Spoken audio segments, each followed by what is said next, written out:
So, in terms of being happy, because that's like such a big statement. I feel like that's like the big thing right now. Everyone's like, how do you find happiness? How do you be happy? Be happy with your career. Be happy with who you're dating. Be happy with the overall Yeah. life you've had. Be happy with your friends. And it's like, do you think essentially, if you could break it down, someone was like, Ritu, how do I become happy with my life? Is it just not caring what others think about you? So I was just at my therapist, I think a week ago or 2 weeks ago, because I'm all about therapy, talk therapy, body work, and Mm-hmm. all other forms of healing that help us to be better. And I, again, would not be successful had it not been for all of the therapy I've done and all the healing work I've done. So I was just talking to her about this concept of happiness. Happiness is not a destination. It's a practice, and it's in the moment with us here and now. A lot of us, when we think about being happy, we think about this place that we get to. If we only do A, B, and C, and then we'll arrive at this destination called happiness, and then we will be happy forever. And what we don't see is that happiness, first of all, it's not a destination, it's moments of joy that we're elevated and we're lifted. No one can be 100% happy in every sphere of their life at every given time. And instead, what we want to start, how we want to start viewing life is being in a place where you're anchored and rooted. So, regardless of if there's crappy shit swirling around you or if there's good stuff swirling around you, you are always anchored and rooted to who you are. You know your purpose and meaning in life. You know what your values are, and you're using those as a compass or an anchor to make all of your decisions. And then you can have moments of like happiness and you can have moments of sadness, but you're still anchored. And in fact, that place of being anchored, I would call it a place of contentment or joy. Joy isn't spikes of happiness or euphoria. Those are moments of happiness or euphoria. Joy or contentment happens when we're as peaceful as we can be with who we are and ourselves and our values and our lot in life, and we stay rooted in that.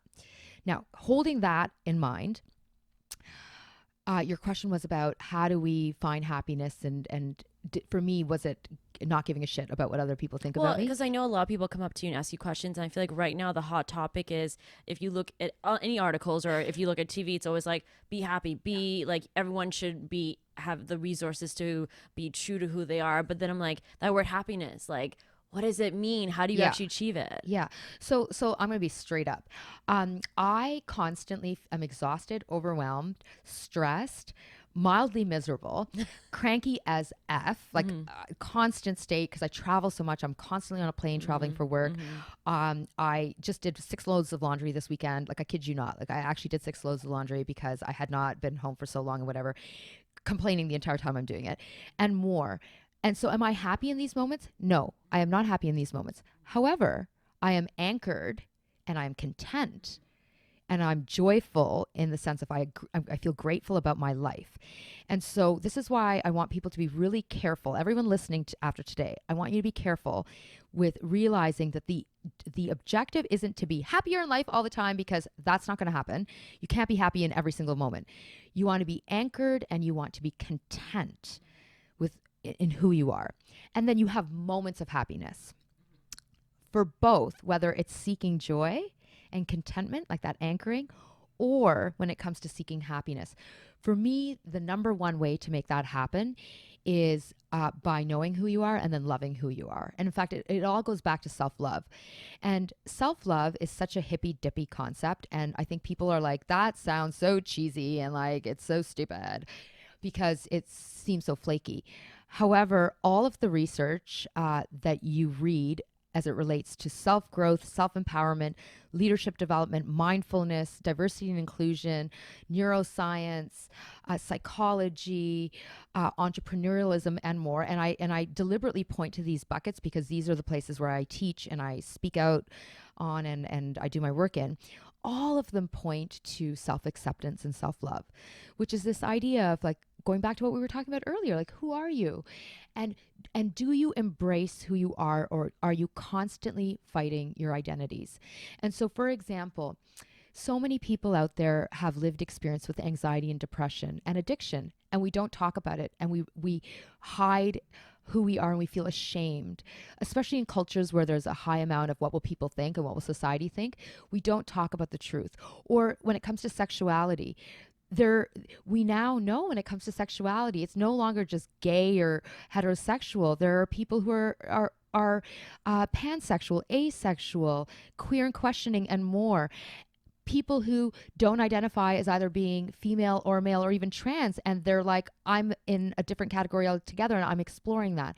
And so yet, because society judges us, and actually when I say society, because we as individuals judge others and we push our biases or our negative judgments towards others, on the receiving end of it, we feel like, well, if you're going to judge me and you're going to think I'm less than and you're going to take your love and friendship away, well, I shouldn't be who I am. I should change who I am or mask who I am. And even worse, we become lost in who we are, and we fight, we self-loathe, and we self-hate.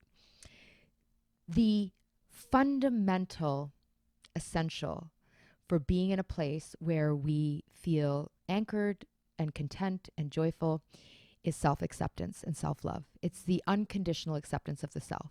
It's to say there's good, bad, and ugly in who I am. And despite that, I love myself anyways. And so, for example, I know what makes me good.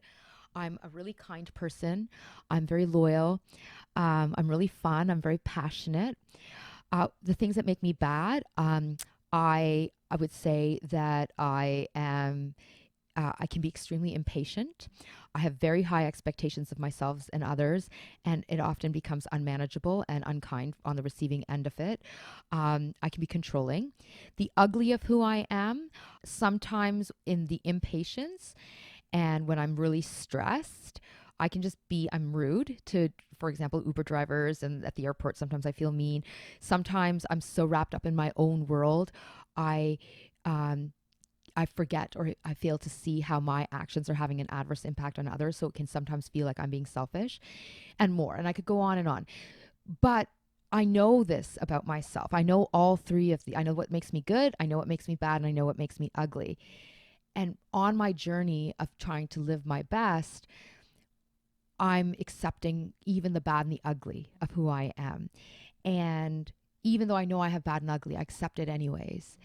And this is what self-love and self-acceptance looks like. It's not just the, oh my God, I love what makes me amazing, but it's the, yeah, I'm not a perfect person. I'm perfectly imperfect and imperfectly perfect. Like they go hand in hand, and I still love myself.